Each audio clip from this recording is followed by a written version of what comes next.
En nombre de la Facultad de Ciencias Jurídicas y Sociales de la Universidad Austral de Chile, les damos una cordial bienvenida a los expositores, al equipo organizador de esta actividad, como también a quienes nos acompañan como público. Esta actividad es auspiciada por la Escuela de Derecho de la Universidad Austral, la Federación de Estudiantes de esta Casa de Estudios y la Dirección de Estudios de Pregrado. Cuentan con el patrocinio del Instituto Nacional de Derechos Humanos, de la Vicerrectoría Académica de la Universidad Austral y de la Unidad de Gestión Ambiental de esta Casa de Estudios. En primer lugar, y para dar un saludo de bienvenida, dejo con ustedes a la prodecana, doctora Yanira Zúñiga.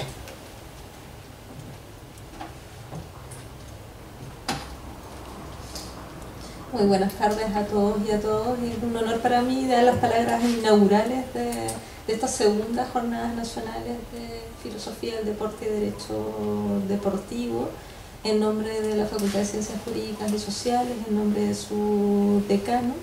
Yo debo confesarles que cuando el profesor Agüero me invitó a participar en esta actividad, yo tenía pocas coordenadas respecto de lo que significaba la combinación entre filosofía y deporte.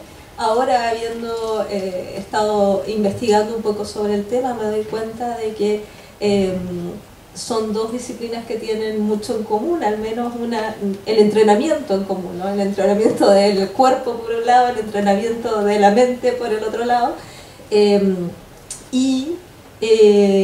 Me siento muy honrada, como decía al principio, de participar en estas actividades inaugurales que probablemente se van a institucionalizar también con el tiempo como nuevas jornadas en los próximos años, en el sentido de que me parece que la Facultad de Ciencias Jurídicas y Sociales de esta universidad ha sido una cuna para explorar otras áreas de análisis. Me parece que la filosofía puesta al servicio de la reflexión sobre el deporte, sus contornos, sus causas, sus impactos sociales, es una muy interesante línea de análisis.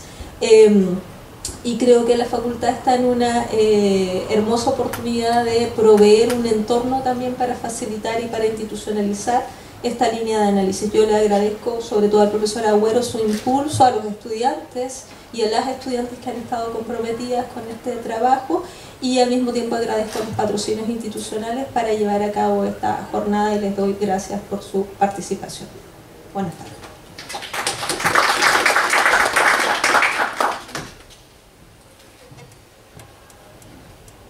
A nombre de la comisión organizadora de estas segundas jornadas nacionales de Filosofía del Deporte y Derecho Deportivo, dejo con ustedes al estudiante Alejandro Flores.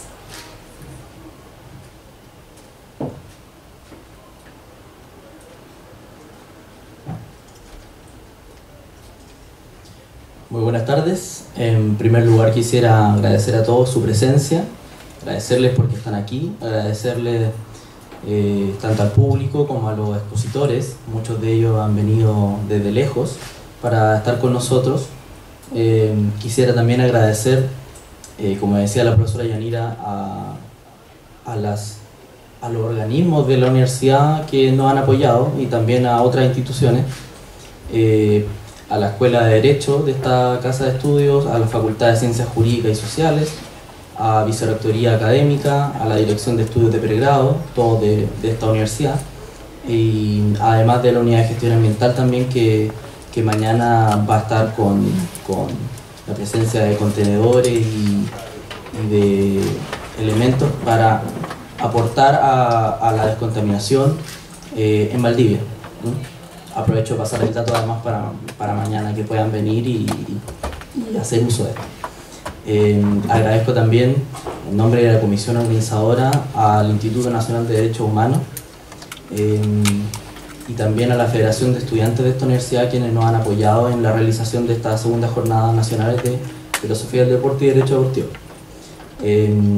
Nada más que agradecer por su presencia, y espero que sea una grata jornada para todos y que podamos aprender y conocer más sobre estas disciplinas de la filosofía del deporte y el derecho deportivo a través de los destacados expositores que expondrán a continuación. Gracias.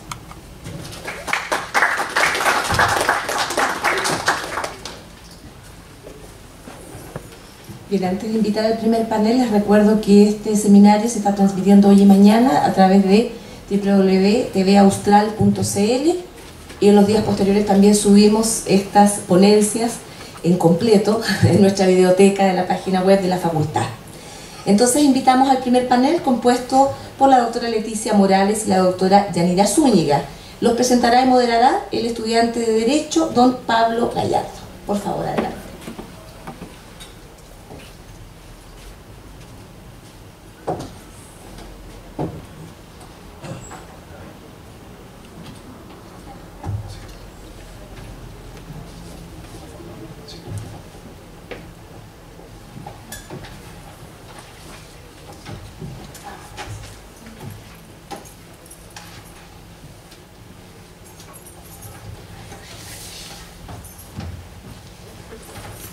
Muy buenas tardes. A continuación comenzaremos la jornada con el primer panel del día, el cual está compuesto por las doctoras Yanira Zúñiga y Leticia Morales. Leticia Morales es doctora en Derecho por la Universidad Pompeu Fabra de Barcelona y profesora de la Escuela de Derecho de la Universidad Austral de Chile en su sede de Puerto Montt. Por su parte, Yanira Zúñiga es doctora en Derecho por la Universidad Carlos III de Madrid y profesora de los cursos de Derechos Fundamentales, Derecho Internacional de los Derechos Humanos y Género y Derechos Humanos en nuestra facultad. Su presentación se titula Perspectivas de Género en el Derecho Deportivo. Profesora, su tiempo.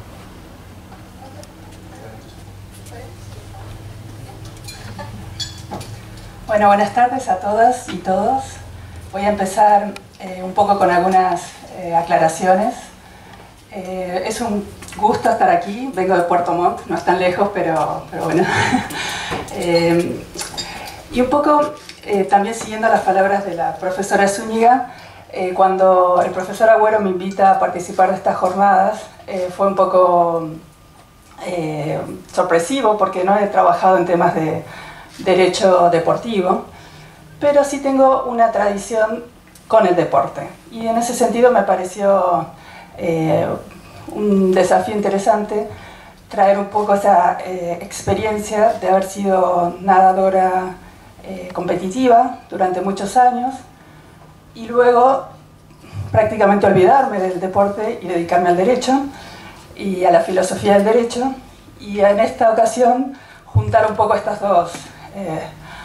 dos gustos y combinarlos. A la vez, cuando me planteé sobre trabajar algún tema del derecho deportivo, pensé, bueno, hay muchas cosas obviamente, y uno empieza a buscar en internet y hay muchas discusiones, pero en particular me interesaban las cuestiones del género. Y entonces, conversando con la profesora Zúñiga, que ella es experta en temas de género, pensé que podíamos trabajar esta ponencia juntas, ella como experta en temas de género y yo como ex deportista, y ver un poco en esta primera presentación exploratoria de ciertos problemas que hemos identificado que tienen que ver con las cuestiones de género en el deporte y cómo el derecho puede llegar a ser una herramienta útil para de alguna manera sortear algunos de esos problemas, buscarle una solución.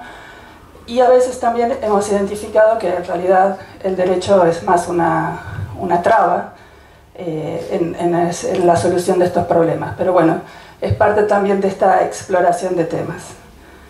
Eso como aclaración un poco de dónde estamos viniendo para esta presentación.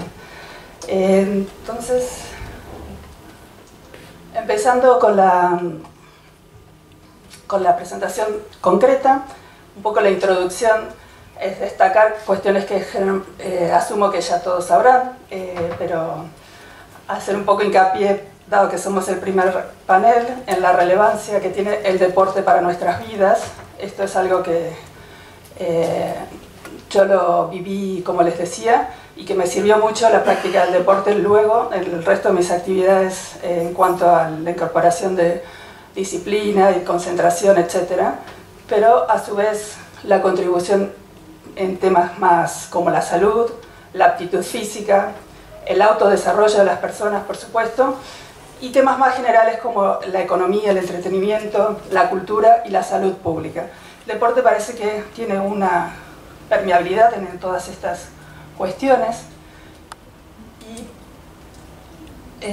bueno, la estructura de la ponencia, que ya había empezado a hablar, pero un poco mostrarles que parte de la introducción de lo que estaba diciendo y las problemáticas en las que vamos a estar refiriéndonos, que son la falta de equidad de género y las barreras que hemos identificado, el rol de los medios de comunicación, el caso de las atletas intersexuales y el acoso sexual en el deporte. Son 4 problemas o problemáticas de las que nos haremos una referencia. Y finalmente, cómo el derecho ha intervenido en algunos casos particulares para tratar de solucionar ciertos problemas particulares sobre la falta de equidad de género en el deporte. Entonces, volviendo a la parte introductoria, decía un poco en general cómo el deporte tiene permeabilidad en todas estas esferas, tanto en la vida individual de las personas como en cuestiones más generales de la sociedad. Y mencionar en particular, y ya entrando en la cuestión de la equidad de género, que si la equidad de género implica que las necesidades, preferencias e intereses de las mujeres y de los hombres sean tenidas en cuenta por igual. Esta es como una primera definición general, que luego iremos poniendo más en entredicho. En el deporte, como en otras esferas de la vida social, económica, política, cultural, encontramos que existen situaciones donde hay una falta de igualdad de género. Y aquí un poco la pregunta sería si es que hay algo particular que considerar respecto del deporte que sea diferente de las otras esferas, o si directamente la desigualdad de género puede ser tratada como una cuestión más de la desigualdad que existe en la sociedad.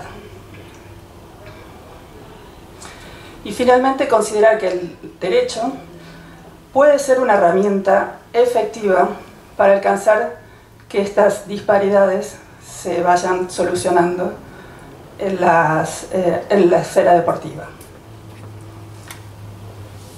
Para ponerles una imagen, a ver si se podría ampliar, por favor. Para ponerles una imagen que seguramente la han visto los medios de comunicación.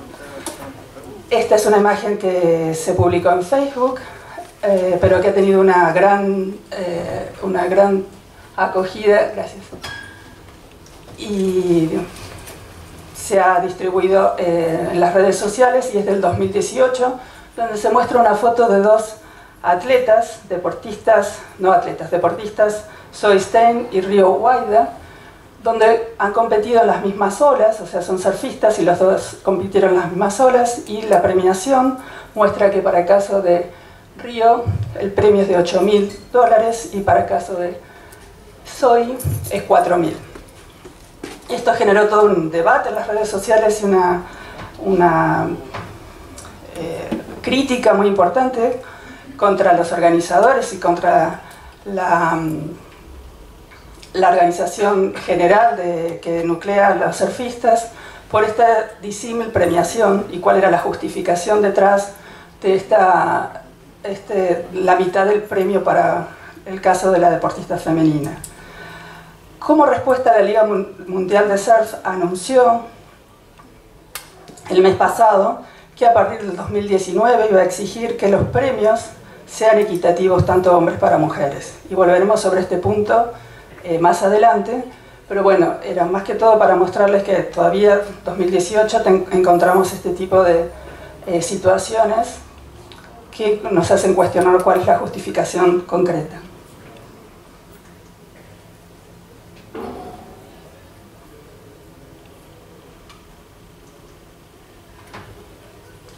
Bien, lo que pretende mostrar esa lámina es un poco la manera en que la aproximación feminista, en tanto movimiento y en tanto teoría, se ha ido acercando a los problemas de acceso de las mujeres a la práctica del deporte, trazando un punto de inicio que más o menos se puede fijar en la década de los 70, que coincide también en parte con algunas de las primeras preocupaciones jurídicas sobre el acceso en los colegios, sobre todo de las mujeres al deporte. Una cosa que parece importante recalcar de partida es que y probablemente esto es una cuestión bastante conocida, ¿no?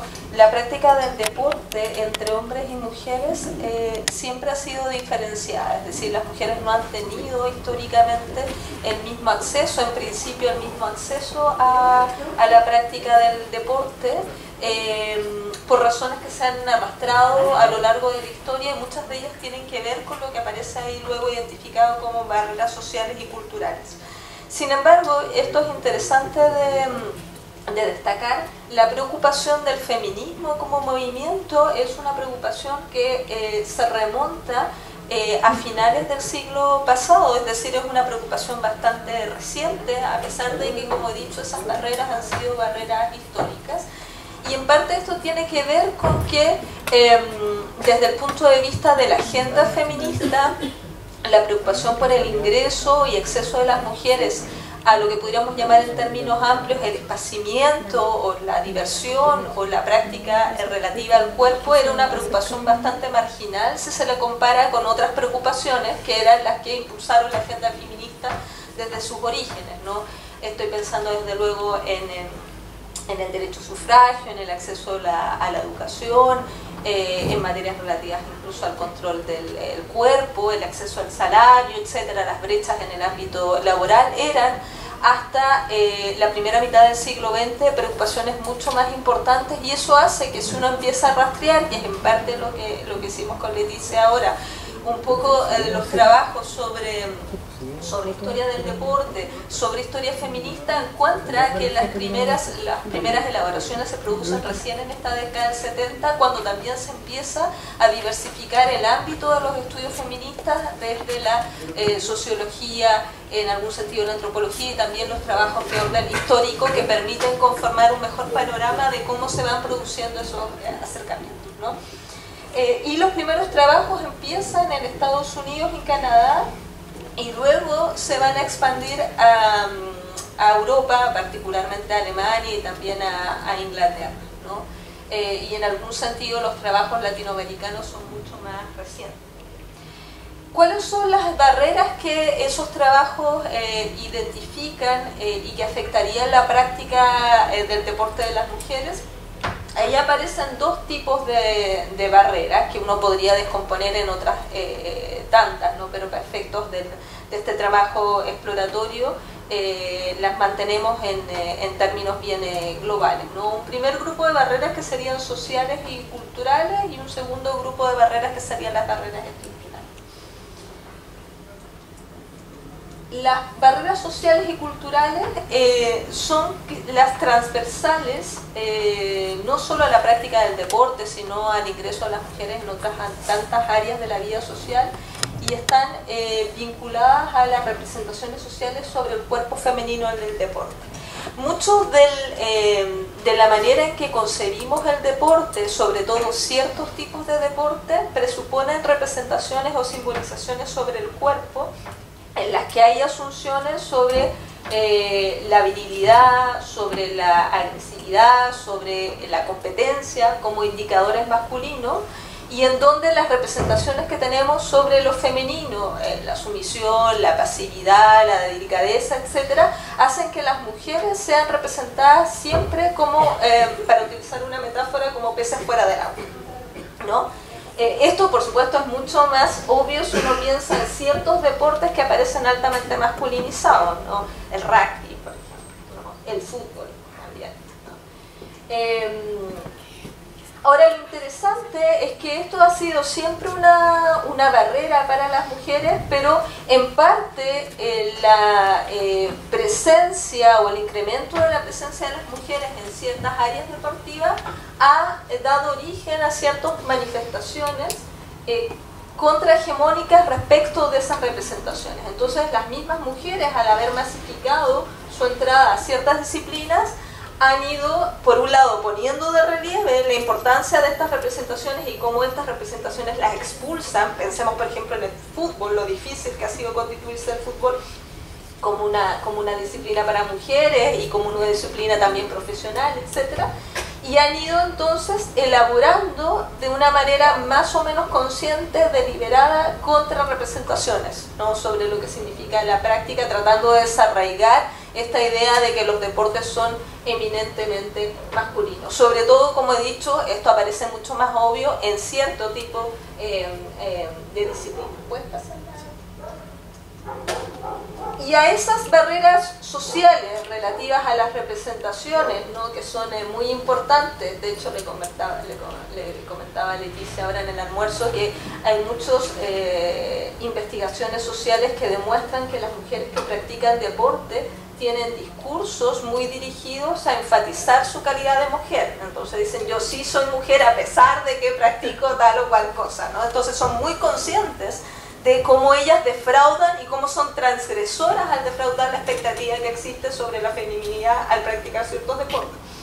A esas barreras, como he dicho, que son suficientemente importantes, que disuaden a muchas mujeres, cuando no las disuaden y cuando esas mujeres son capaces de superar esas barreras, luego se confrontan con la que hemos denominado, siguiendo más o menos la clasificación que existe en la literatura sobre esta materia, con las barreras estructurales. Por ejemplo, la inexistencia de ciertas divisiones femeninas para la práctica de tales deportes, las dificultades que hay para practicarlos en términos profesionales, ¿no?, lo que significa una menor capacidad de invertir tiempo para hacer deporte de alto rendimiento, las prácticas discriminatorias que están más o menos normalizadas en la práctica de ciertos deportes, etc., ¿no? Entonces, aquella que es capaz de sortear los primeros problemas, aún así se tiene que confrontar con problemas de cierta entidad, ¿no?, que pueden también terminar disuadiendo la práctica del deporte, a pesar de que esas mujeres están bastante comprometidas con su práctica. Y por último tenemos en ese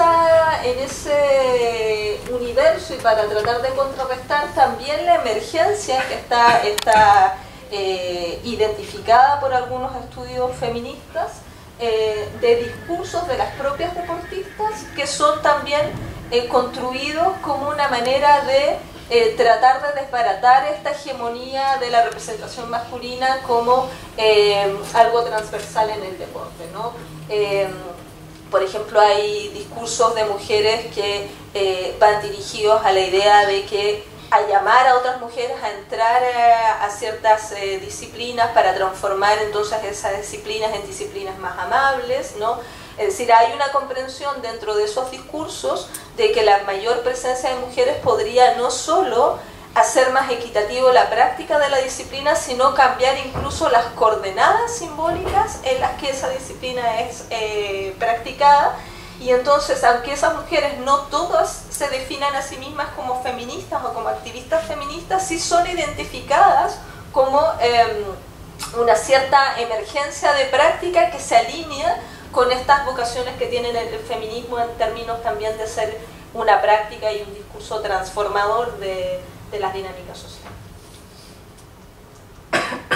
Por último, una cuestión que está siendo tematizada de manera muy reciente en los estudios más de décadas, no sé, quizás de los 90 o 2000 con más fuerza, es la cuestión de los roles de los medios de comunicación, un poco en una aproximación muy Foucaultiana, ¿no?, de cómo se construye el medio de comunicación como una especie de saber especializado. Estoy refiriéndome particularmente a los medios deportivos, no a cualquier medio de comunicación, sino a medios especializados en deporte, y cómo esos estudios van demostrando, a través sobre todo de análisis de discurso, al menos tres cosas: que la presencia femenina es muy baja en la cobertura de noticias, ¿no?, lo que sigue alimentando las representaciones de que lo deportivo es eminentemente masculino. Por ejemplo, estaba revisando algunos estudios sobre AS en España, ¿no?, que es un medio de cobertura deportiva, y creo que la cifra era alrededor del 5%, no más del 5% de la cobertura de noticias de ese periódico deportivo estaban entregadas a mujeres. Eso nos indica que las mujeres aparecen poco, pero cuando aparecen, ¿no?, aparecen como lo muestra la lámina, siendo sexualizadas, es decir, las imágenes de las deportistas aparecen reflejando no precisamente sus méritos deportivos, sino valores que de nuevo las llevan hacia lo femenino, la belleza. La proliferación uno lo puede ver más claramente durante la cobertura de las Olimpiadas, ¿no? Cómo proliferan los rankings de las bellezas de las atletas, ¿no? Esto es lo que está en primer lugar, o cuando no aparecen simbolizadas de esa manera, aparecen como en la lámina superior derecha, como las parejas de deportistas exitosos. Entonces los lugares o las representaciones simbólicas en los medios de comunicación sobre el deporte que tienen una alta penetración, ¿no? Van construyendo también o renovando ese universo simbólico que minimiza a las mujeres, las excluye y cuando las considera de esta manera sexualizadas o como meras acompañantes. Y en este sentido es importante destacar también la presencia de algunas deportistas que han tratado de, a través de sus actuaciones, hacer una crítica política en este sentido. Serena Williams es una deportista bien interesante, ¿no? En su práctica política más reciente, ¿no? Las imágenes lo que muestran son dos cosas, ¿no? Una disputa en la que ella se enfrenta por no haber utilizado la vestimenta habitual, entiendo que está codificada incluso como vestimenta habitual, hay un código de vestimenta en el tenis, y ella viste esta otra vestimenta que es disruptiva no solo porque no es del color habitual, claro, blanco, es negra, y además porque es un enterito, ¿no?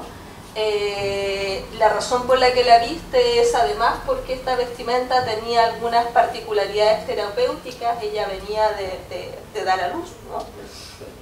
Y esto evitaba la posibilidad de tener algunos problemas de trombosis, por la forma en que estaba construido ese traje, y aún así se enfrenta a una polémica en que al año siguiente se le prohíbe el uso del traje y ella al año siguiente entonces lo que hace es utilizar ese otro traje, ¿no? que evoca un tutú también en negro, claro, viste la falda pero también es disruptiva.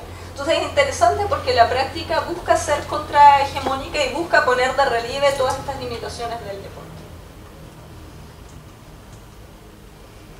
Bueno, retomo un poco, va a ser así la presentación, vamos a ir turnándonos. Lo que quisiera aquí destacar es que tradicionalmente, y tiene una justificación muy interesante, muy importante, la distinción que se realiza en el deporte está basada en el sexo y en la distinción biológica entre sexos, y eso tiene, por supuesto, la posibilidad de generar esta clara diferencia entre quienes compiten con quién. Los hombres compiten con los hombres y las mujeres con las mujeres, y eso tiene, además de ser una justificación adecuada, basada en razones de justicia, da la posibilidad de brindar un criterio claro que permite a las mujeres desarrollar sus talentos, desarrollar sus capacidades y la posibilidad de triunfar en el deporte y además de beneficiarse de todas las precisamente ganancias y beneficios que trae la práctica deportiva. Dado que en muchos deportes, sobre todo los deportes individuales, el hecho de mezclarse hombres y mujeres haría que las mujeres no podrían obtener el máximo de su rendimiento en la clasificación, ¿verdad? En los primeros lugares. Eso está mostrado sobre todo lo que es atletismo, natación, deportes donde la capacidad renditiva entre hombres y mujeres es muy distintiva. Desde ese lado, desde esta distinción biológica entre hombres y mujeres, los estudios de género vienen a presentarse como una crítica a esa distinción, intentando, viendo como en el resto de los ámbitos de la sociedad, decir, bueno, esta distinción no da cuenta de una categoría de la que se está discutiendo en sociedad, que es la distinción de géneros, y no la distinción basada en un sexo biológico.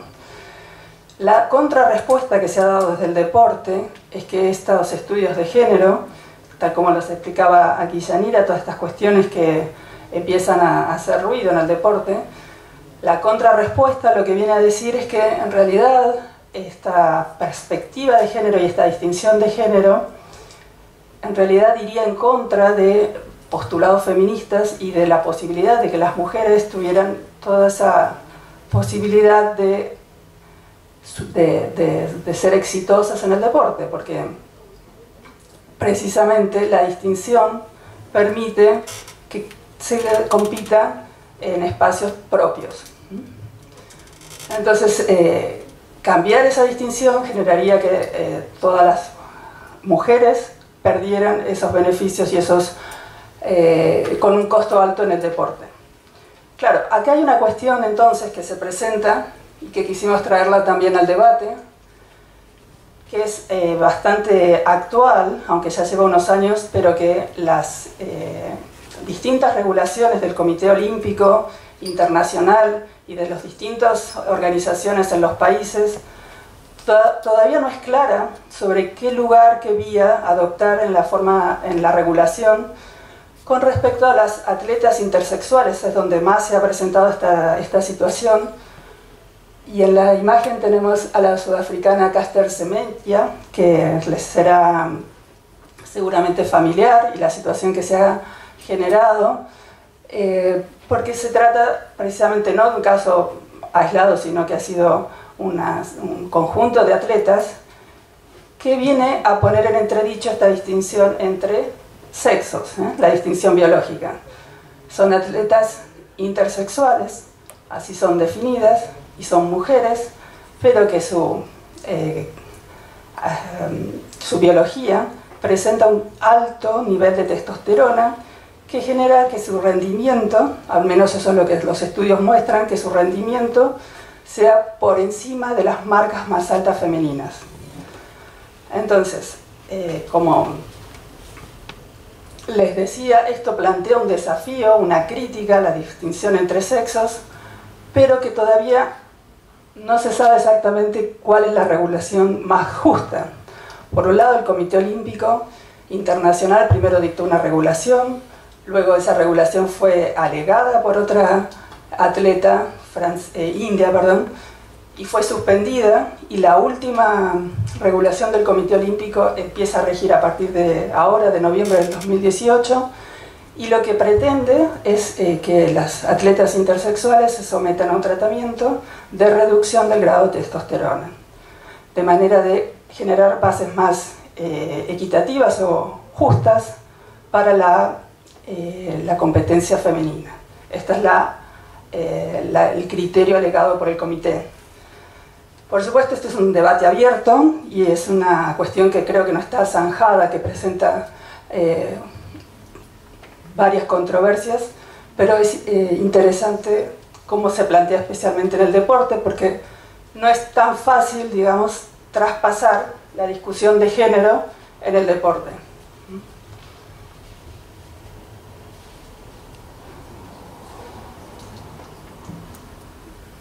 Otra cuestión que queríamos poner de relieve como un factor a tener en cuenta en las regulaciones sobre el deporte o en la sola reflexión sobre cuáles son las condiciones de la práctica deportiva y cómo esas condiciones contribuyen o no a un acceso equitativo de hombres y mujeres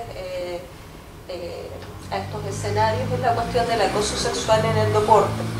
Por supuesto, el acoso sexual es un fenómeno que es más o menos ubicuo, uno se lo puede encontrar en distintos tipos de relaciones y en distintos climas organizacionales. Pero pareciera ser que hay cuestiones especialmente preocupantes desde el punto de vista de la prevalencia del fenómeno en la práctica deportiva, sobre todo en el deporte de alto rendimiento, y por otro lado una particular invisibilización. De hecho, en el rastreo que hicimos de regulaciones sobre el acoso sexual en el deporte, no aparece una especial preocupación por tratar el acoso sexual en el deporte como un fenómeno específico, sino que a menudo resulta confundido con regulaciones más generales, ¿no?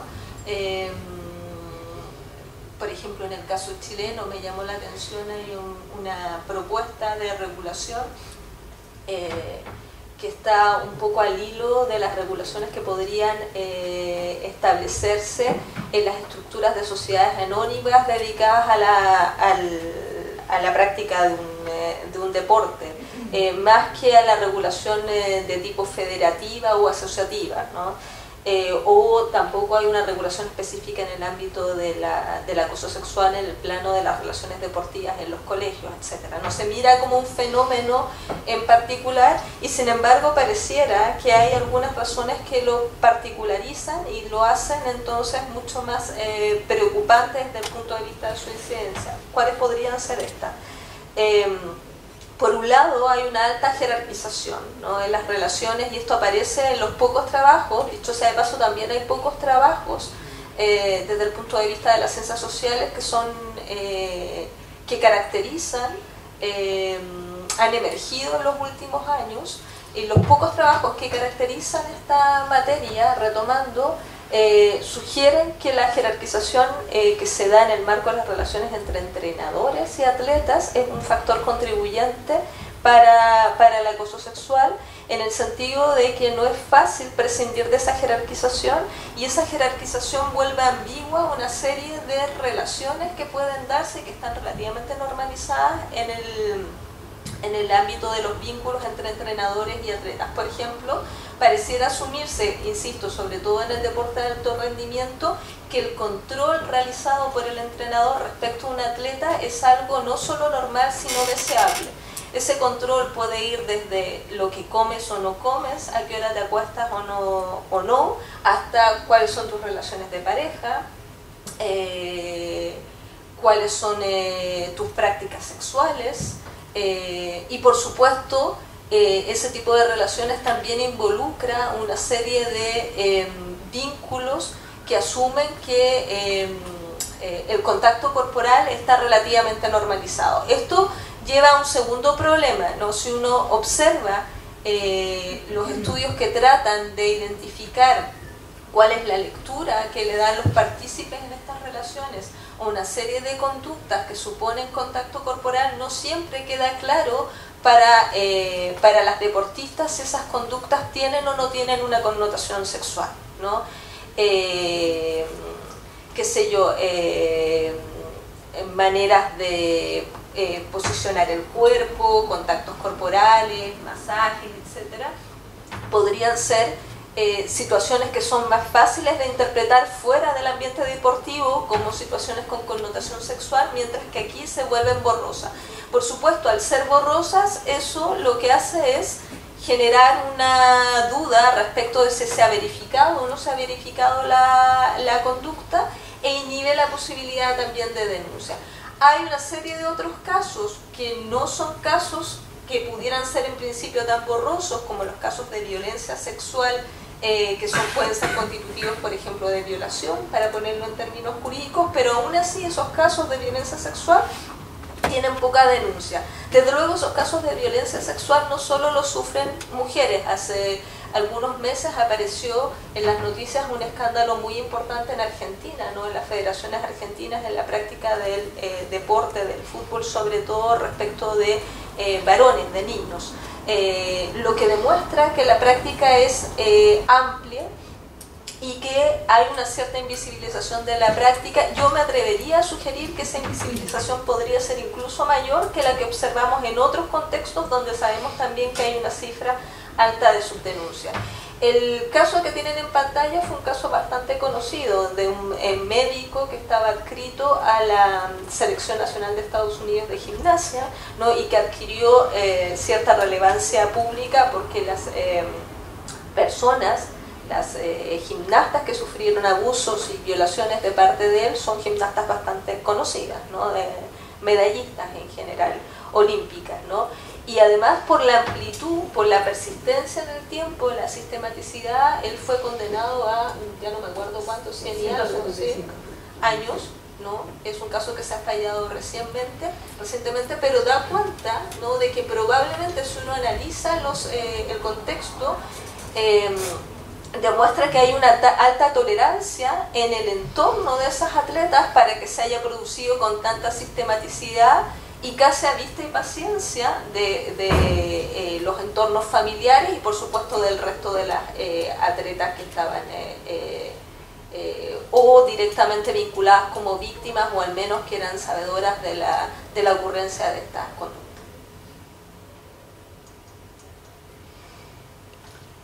Bien, entonces, ¿qué puede hacer el derecho para tratar de paliar o superar este tipo de situaciones o algunas de estos tipos de situaciones? Bueno, en principio el derecho parece como una herramienta valiosa para modificar estructuras desiguales y generar condiciones de igualdad en el deporte. Por ejemplo, si pensamos el cambio de política que mencionaba, que recientemente adoptó la Liga Mundial de Surf, mediante la cual se establece la premiación con la misma cantidad de dinero a competidores con independencia de si son hombres o mujeres, parece responder a una intervención del gobierno de California en Estados Unidos que estatuyó que solo autorizaría el uso de las playas públicas, que tradicionalmente son las utilizadas para estas competencias, la competencia famosa Mavericks, que es organizada por esta liga, solo autorizaría el uso de estas playas públicas si los hombres y mujeres obtenían el mismo premio en dinero, es decir, el mismo premio monetario. De esta manera se ve que hay, de una intervención del gobierno, ya sea en cualquiera de las esferas, se puede modificar esa estructura que generó una reacción en el público muy alta a raíz de la foto que poníamos al comienzo de la distinta premiación en surf. En la historia judicial de Estados Unidos, donde más se ha trabajado este tipo de cuestiones y que hay una clara línea de casos judiciales resueltos en relación con la falta de equidad de género en el deporte, podemos individualizar 4 casos notables que iluminan cuestiones de discriminación por razones de género y cómo en el deporte escolar y cómo el derecho ha intervenido tratando de dar una solución a estas situaciones. En primer lugar, el caso de Cohen versus Brown University entre 1992 y 1996 permitió la intervención de la Corte para fallar a favor de un estudiante, un atleta, Amy Cohen de la Brown University, por encontrar que la universidad no ofrecía las mismas oportunidades atléticas a las estudiantes mujeres en comparación con los estudiantes varones. Asimismo, este fallo estableció un test de 3 partes que pasó a funcionar como precedente para que todas las universidades obtuvieran una especie de regla con la cual medir si estaban o no fallando en cuestiones de género. Este test consiste en que los colegios deben asegurar que el número de deportistas masculinos y femeninos debe ser proporcional a sus respectivos enrolamientos. En segundo lugar, que la institución debe demostrar esfuerzos en expandir la participación de género que está menos representado. Y tercero, que los programas escolares deben acomodar los intereses de género con menor participación. El segundo fallo, que se trata de Communities for Equity contra Michigan High School Athletic Association, fue entre el año 2010 y 2011, y la decisión judicial aquí fue en contra de un intento, en este caso la Corte resolvió en favor de un nuevo plan de reestructuración de las fechas de competencias para las estudiantes deportivas del Colegio Michigan, porque ¿cuál es el problema que ocurre en distintos países, pero particularmente en este que se llevó a cabo ante la justicia? Es que los horarios para la práctica de los deportes femeninos son los que quedan, los que nadie quiere emplear. Entonces los horarios nocturnos o los horarios fines de semana más complicados. Entonces la decisión judicial ordenó a las asociaciones deportivas escolares que aseguren las mismas oportunidades de éxito como atletas estudiantes a las niñas como a los niños. El tercer caso es de Jackson versus Birmingham Board of Education en el año 2005, donde la Corte Suprema de Justicia decide que es ilegal castigar a cualquiera, sea hombre o mujer, por denunciar discriminación de género. En este caso se trató de un profesor de educación física que fue despedido en el año 2001 por denunciar la falta de fondos, equipamiento y facilidades para las estudiantes atletas femeninas.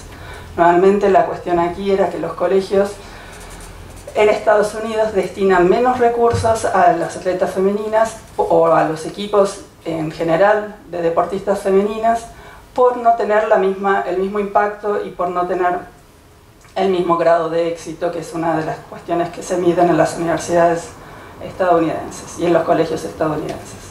Y finalmente, el caso de Michigan versus Quinnipiac University, la decisión judicial aquí sí fue en contra de un intento de eliminar el equipo de básquetbol femenino en la universidad y reemplazarlo por otra actividad competitiva de animación deportiva, que es lo que ellos tienen muy arraigado, que es el cheerleading, las porristas. Y en este caso, la Corte estableció que como este no era un deporte reconocido para la legislación vigente, no podía tomar esta actividad, reemplazarla por el deporte de básquetbol femenino.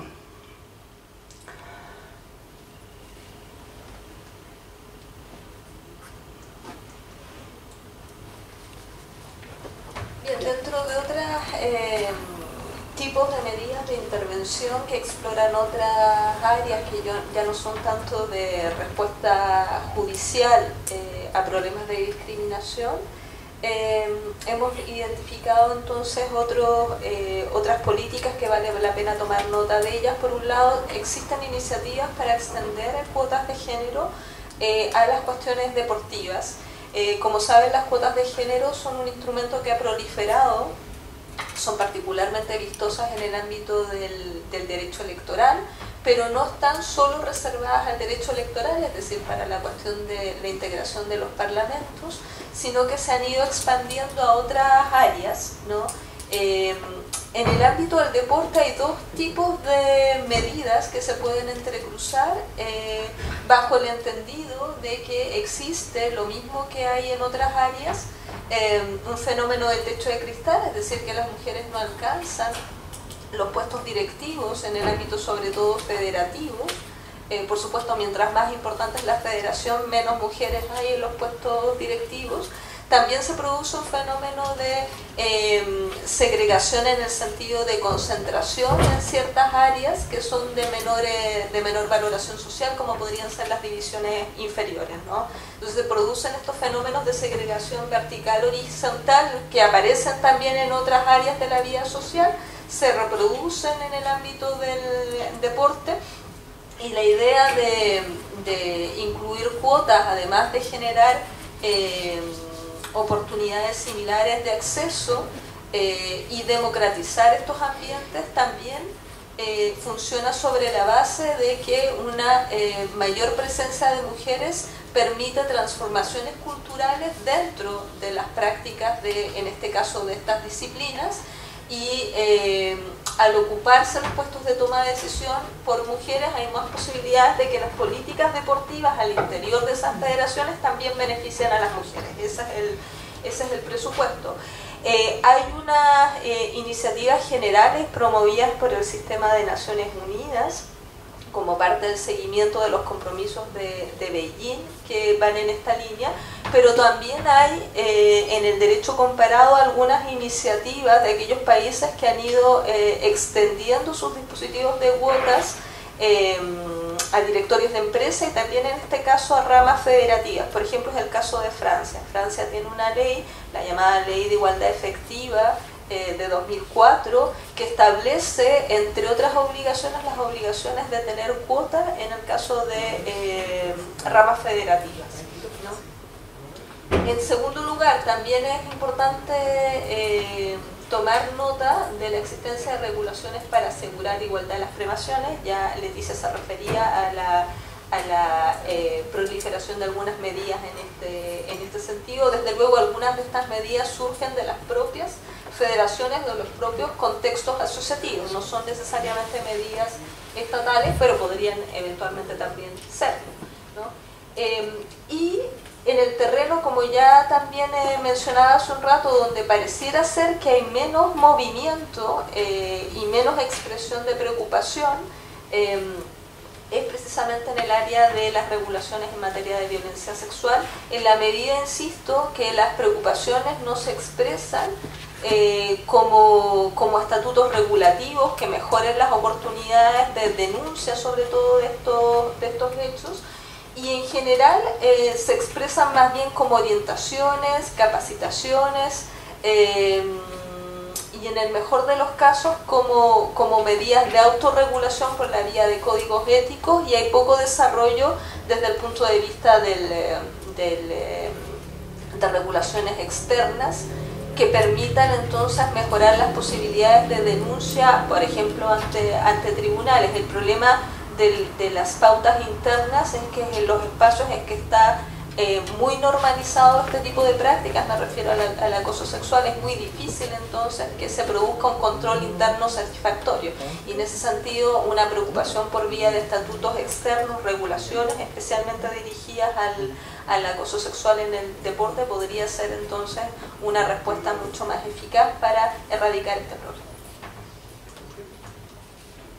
Bien, entonces ya para ir cerrando, el último minuto que nos queda, un poco las conclusiones de esta presentación exploratoria es que hemos detectado y destacado algunas de las problemáticas fundamentales sobre la desigualdad de género en el deporte, y de alguna manera identificado cómo el deporte ha servido en varios casos, como el derecho, ya sea en forma de regulación y legislación o bien la intervención del Poder Judicial, ha servido para que en ciertos casos resolver estas situaciones conflictivas.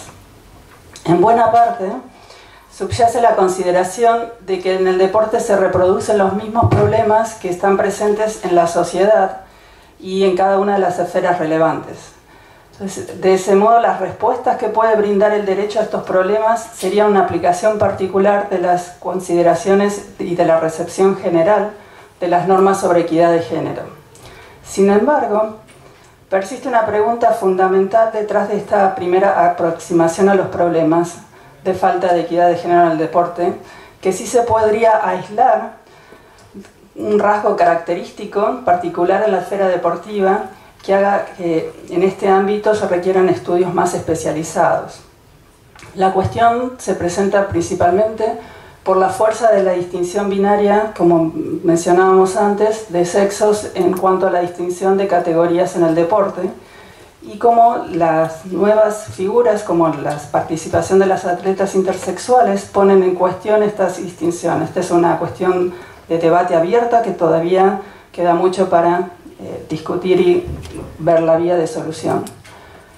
En segundo lugar, puntualizar el rol de los discursos de los medios de comunicación y cómo estos han continuado perpetuando los estereotipos de género, y que debería trabajarse también ahí para dar otro tipo de visibilidad del deporte femenino. Y finalmente señalar que la organización deportiva favorece la violencia sexual por las cuestiones que ha comentado Yanira, y al mismo tiempo que invisibiliza el rol de las deportistas femeninas en sus competencias. Y bueno, finalmente agradecerles a todas y a todos por la participación, y que tampoco había mencionado a los organizadores de este evento, que me parecen unas jornadas muy interesantes para entrar a discutir cuestiones de filosofía del derecho y deporte. Muchas gracias.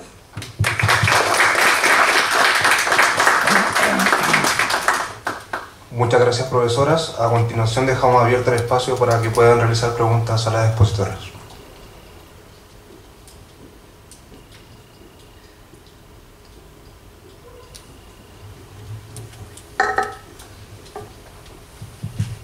Hola, buenas tardes. Ahí sí. Estábamos viendo una especie de diagnóstico en este tipo de problemas de género y deporte. En general, en esto tiene que ver mucho el negocio del deporte, el negocio asociado al deporte. Por lo tanto, no sé, mi pregunta era tal vez si hay algún tipo de propuestas de solución desde lo económico, que generalmente suele ser el argumento que se utiliza en cuanto al tiempo de cobertura del deporte o las diferencias salariales. Esa es mi pregunta.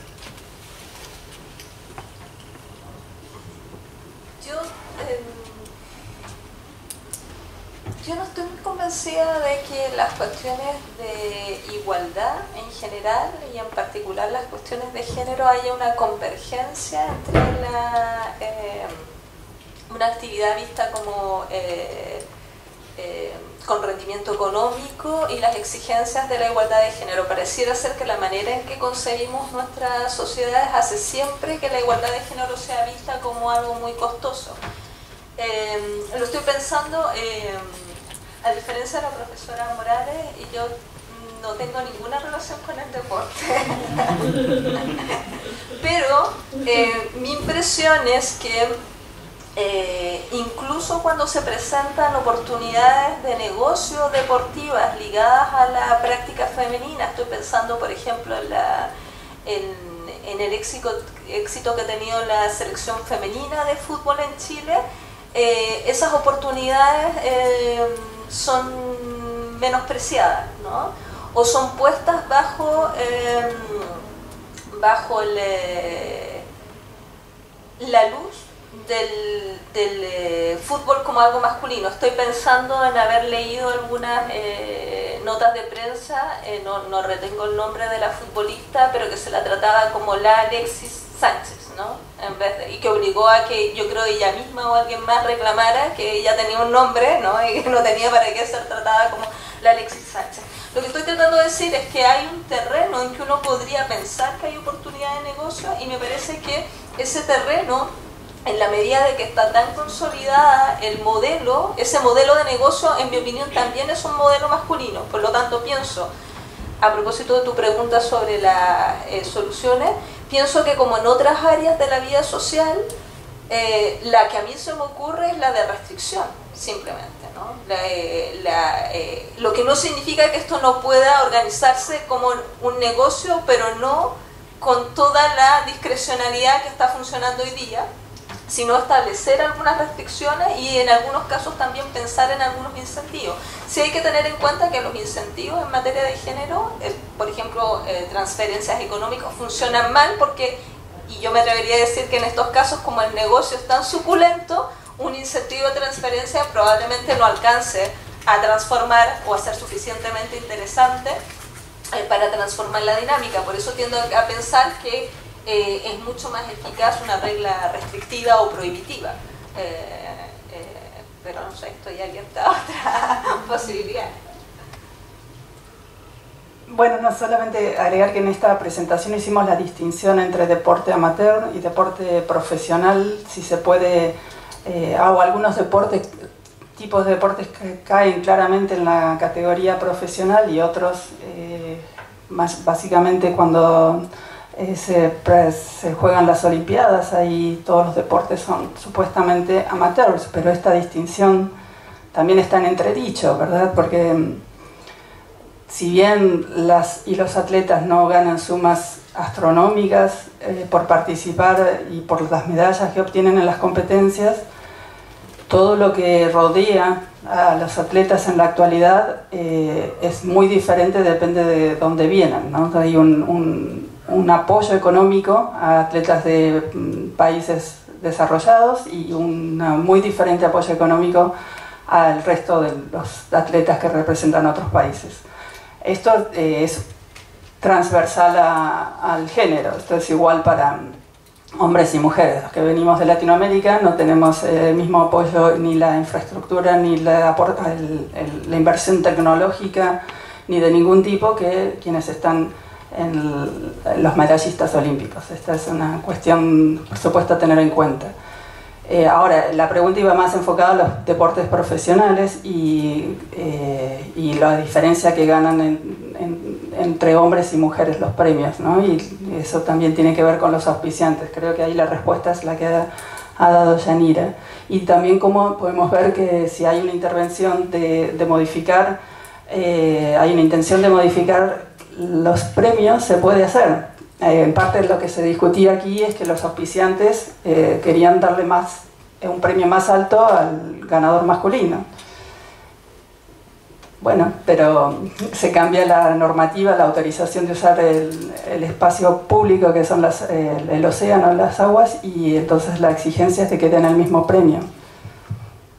Eso. Gracias.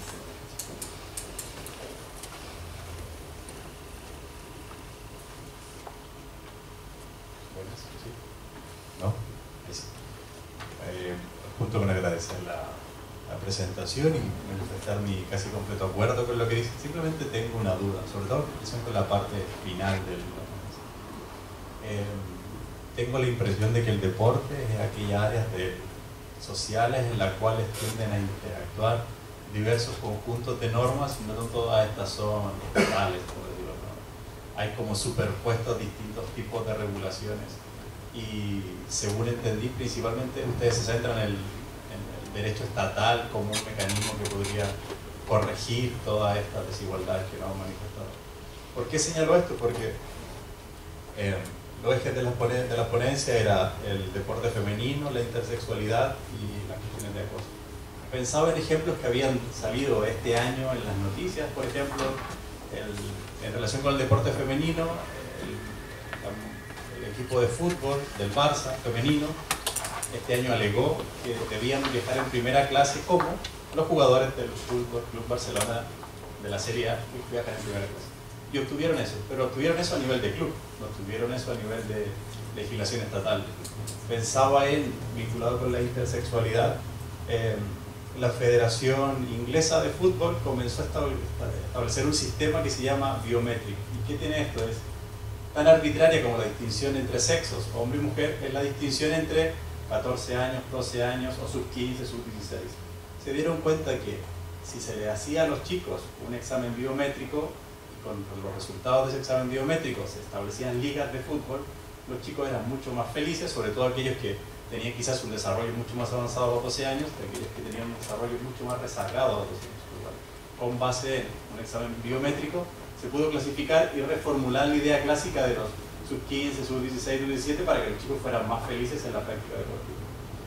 Y finalmente, pensaba en relación con esto vino a nivel de federación, pensaba también a nivel de práctica deportiva el hecho de, si mal no recuerdo, la regla del rugby dice que quien golpea al árbitro será castigado de por vida, es súper estricta, pero será castigado de por vida.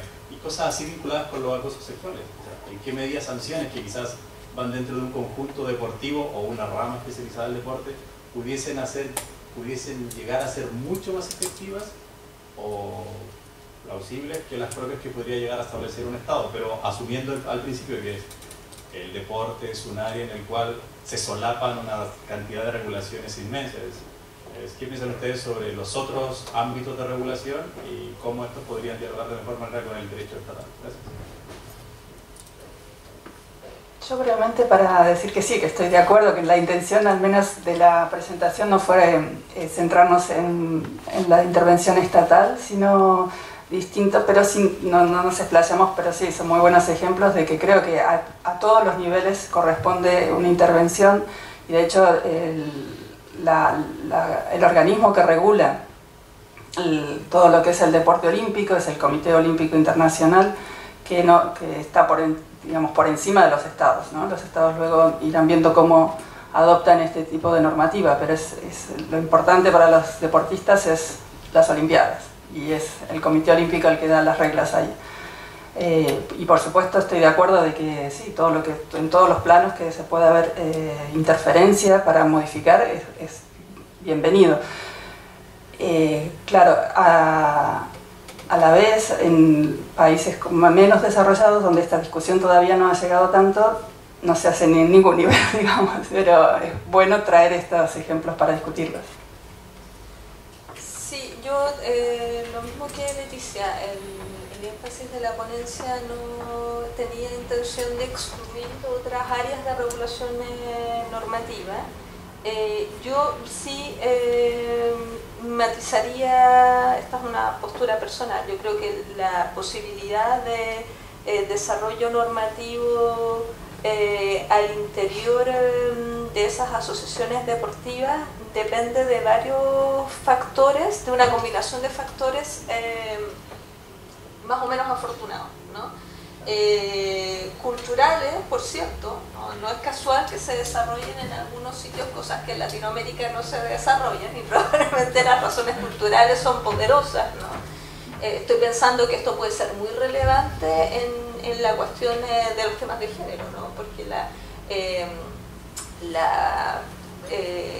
masculinidad de algunas concepciones en temas de género pareciera cruzarse con la misma lógica del deporte. Por ejemplo, estoy pensando en la imagen esta del dedo de Jara. Me imagino que en otro sitio que no fuera Chile o Latinoamérica hubiera esto resultado impensable, ¿no? Culturalmente, no solo como una transgresión al fair play, sino como un acto estéticamente no vistoso, ¿no? Y en cambio aquí me pareció a mí que casi como que se reivindicaba como un acto de nacionalismo lo que había que hacer, ¿no?, para que la selección clasificara. Entonces estoy pensando que en ciertos sitios ¿por qué lo estoy pensando? Porque estoy pensando, por ejemplo, por alguna razón los mecanismos de cuota en otras áreas han proliferado más como cuotas voluntarias en otros sitios que en Latinoamérica, y esto tiene que ver con factores culturales. Y por otro lado, mi complicación para visorar un mejor panorama, por ejemplo en casos de violencia sexual, es que creo justamente que en los casos es que está muy normalizado a nivel de contexto, de ambiente, es muy difícil que surja, a menos que se produzcan escenarios favorables de controversia de poder, ¿no? Y entonces, claro, eso es muy contextual. Y por otro lado siempre produce el problema de la falta de uniformidad de estatuto. Entonces tenemos una federación que tiene una buena protección y la de al lado está absolutamente abandonada. Y eso es un problema para una agenda de género, ya sea en el deporte o en cualquier otra área. Entonces, bajo esa perspectiva, yo pensaría en un mejor modelo en esta última cuestión, por ejemplo en violencia sexual, un piso mínimo con regulación de género y posibilidades de articulación de mejores garantías contextuales, y en ese sentido creo que las regulaciones a nivel federativo tienen una ventaja porque son capaces de construir reglas a partir de una casuística que puede ser diversa, pero siempre y cuando exista un piso mínimo.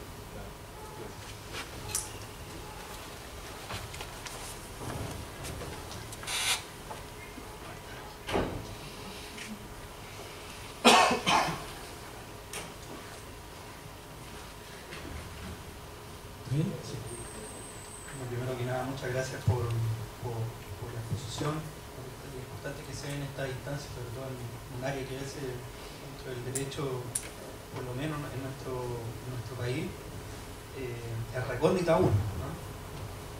El área del derecho deportivo. Señalar que fue muy interesante la ponencia. La principal pregunta que quiero hacer es si pudiesen más que nada profundizar un poco más en un tema que se tocó someramente, que es el proyecto de ley o iniciativa legislativa respecto a la regulación jurídica dentro de la relación, para la redundancia, del entrenador y el atleta.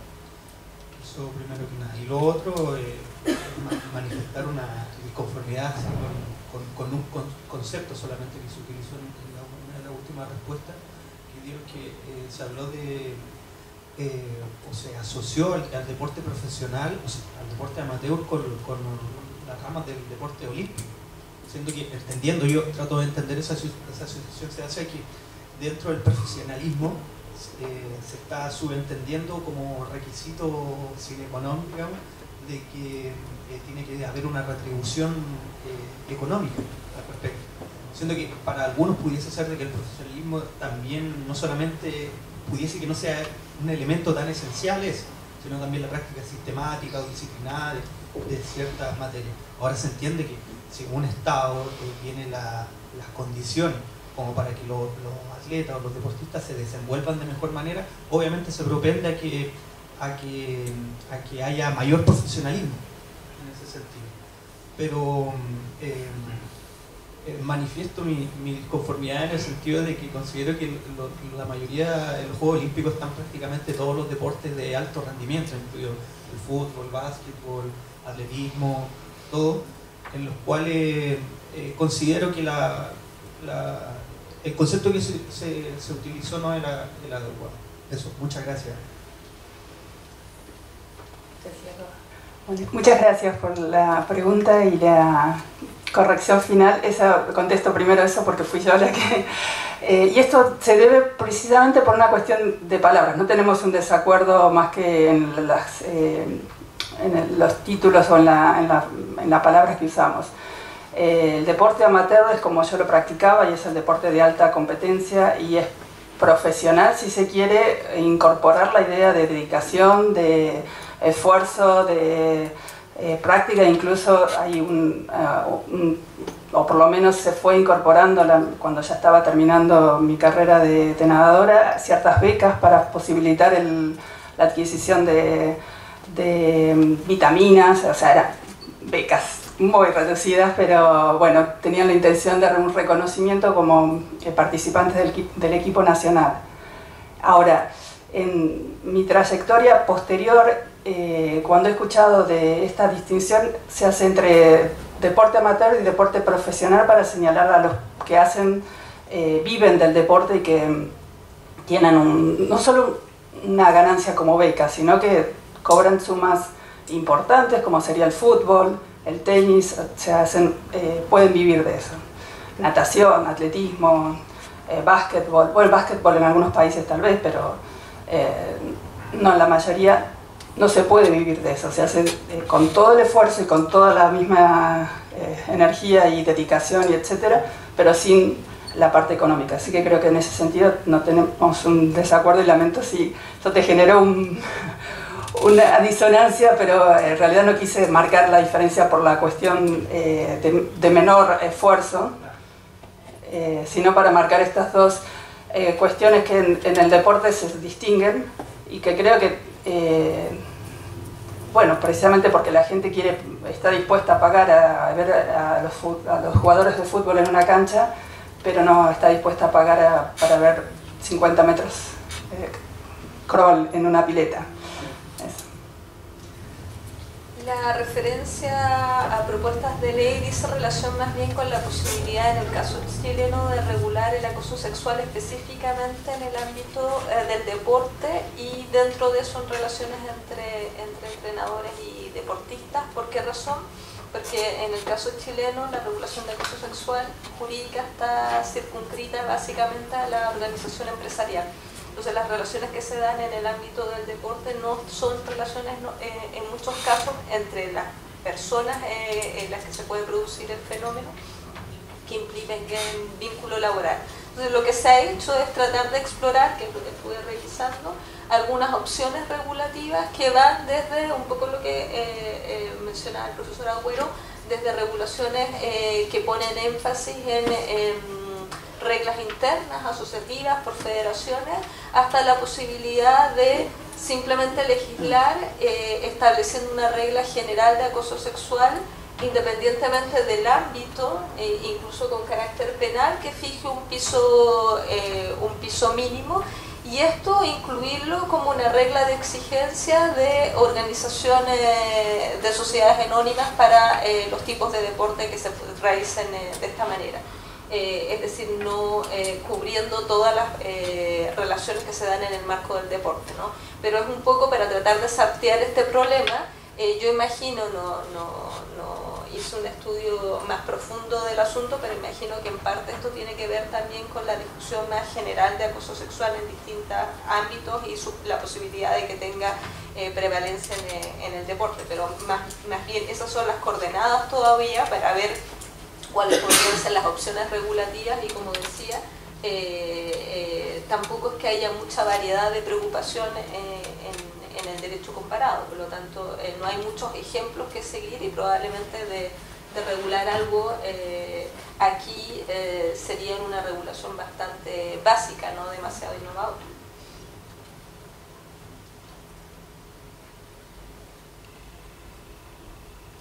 ¿Alguna otra pregunta? Tengo una consulta a nivel general. Bueno, gracias por la exposición. Bueno, señor. Gracias por la exposición. Tengo una pregunta, una duda que me arrojó su exposición con respecto a la reproducción de los mismos problemas que se reflejan en la sociedad. Habían mencionado eso. Quisiera que por favor desarrollen un poco más eso desde la perspectiva de Foucault que mencionaban por ahí, u otra mirada que sea interesante para mí para seguir completando un poco el diseño, podría decirse, sobre estas problemáticas. Y bueno, y regulaciones, quizás podríamos seguir conversando de eso. Sí, la afirmación que se hacía, que estaba al inicio de la presentación y que de alguna manera se fue reiterando a lo largo de ella, es que efectivamente los casos de discriminación de género que uno observa en el deporte no son particulares o no están restringidos al deporte, en el sentido de que la misma valoración de la imagen femenina la podemos encontrar en otros desempeños de la vida social. Estos fenómenos al que refería hace un rato también del techo de cristal, la poca presencia de mujeres en puestos de poder, no solo está en el caso de las organizaciones deportivas, sino que también están en otros casos, por ejemplo en esta universidad también ocurre, sin ir más lejos. Por lo tanto, gran parte de los fenómenos que abordamos no son privativos de la práctica deportiva. La alusión que yo hacía al rol de los medios de comunicación y a la aproximación de Foucault tiene que ver con una idea que ha trabajado Foucault y que ha sido retomada en el análisis social, también por investigaciones feministas, que es la posibilidad de que un determinado saber se constituya en una forma de dispositivo de control. ¿Por qué esto se viene utilizando para dar cuenta del rol de los medios de comunicación social y en particular de la prensa deportiva? Porque la prensa deportiva se presenta, lo voy a decir yo desde alguien que no es aficionada al deporte, se presenta como portadora de un saber técnico. Es decir, el periodista deportivo no se presenta, creo yo, como un fan de una actividad deportiva. Se presenta como alguien que sabe de esa actividad.